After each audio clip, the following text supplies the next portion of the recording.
Suatu hari istri Imam Ibnu Hajar Al-Haytami, salah satu ulama terkemuka mazhab Syafi'i yang miskin, penulis kitab Tuhfatul Muhtaj, mengutarakan keinginannya untuk mandi air hangat di pemandian setempat. Beliau menjawab, "Istriku, sabarlah sebentar. Sampai aku dapat mengumpulkan uang untuk masuk ke pemandian air hangat itu."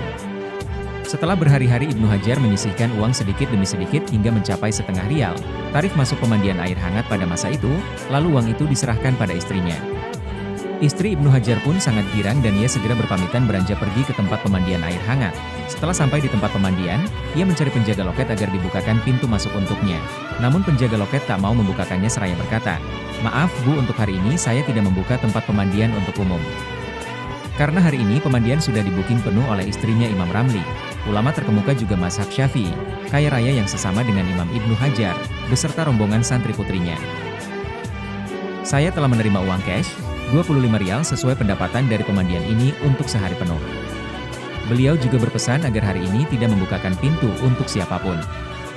"Bila ibu berkenan, untuk mandi air hangat, silakan datang besok saja." Dengan penuh rasa kecewa yang amat dalam, istri Imam Ibnu Hajar pun kembali ke rumahnya.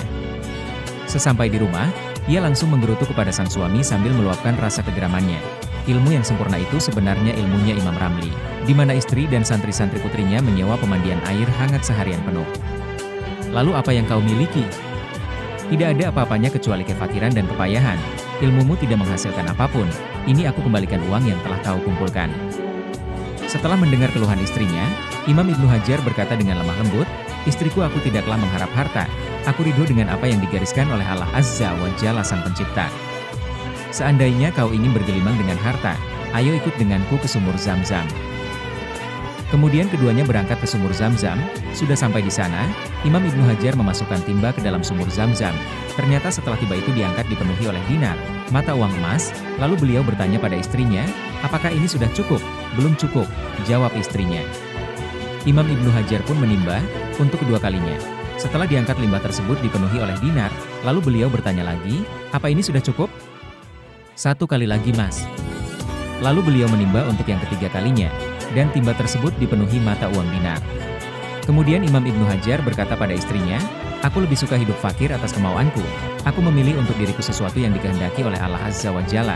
Sedangkan harta itu bagiku sama saja, baik singgah maupun tidak, karena dunia itu pahit rasanya, waktunya pendek dan kehidupannya nista. Sekarang pilihan antara dua hal. Yang pertama, kembalikan semua emas itu ke dalam sumur Zam-Zam dan kamu tetap menjadi istriku. Atau yang kedua, ambillah seluruh emas itu dan pulanglah ke rumah orang tuamu lalu terimalah talak dariku." Lalu sang istri berkata, "Mas, sekali-kali biarkan aku punya uang. Banyak harta, seperti orang-orang pada umumnya." "Tidak," jawab Imam Ibnu Hajar. "Ya sudah, aku balikin 2 timba dan aku simpan 1 timba saja," pinta si istri. "Tidak," jawab Imam Ibnu Hajar. "Aku ambil 1 dinar untuk bersenang-senang hari ini aja deh," rayu si istri. "Tidak, kembalikan semuanya ke sumur atau kau ambil semuanya lalu pulanglah ke rumah orang tuamu dan terima talak dariku," jawab Imam Ibnu Hajar. Dengan berat hati si istri pun menuruti ucapan Imam Ibnu Hajar seraya berkata, "Iya, Mas.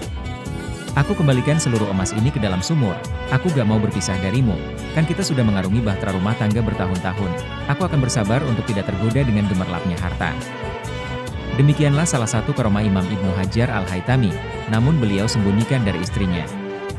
Dengan peristiwa ini, kasih sayang keduanya semakin harmonis dari langgeng. Suami romantis, istri menjadi setia.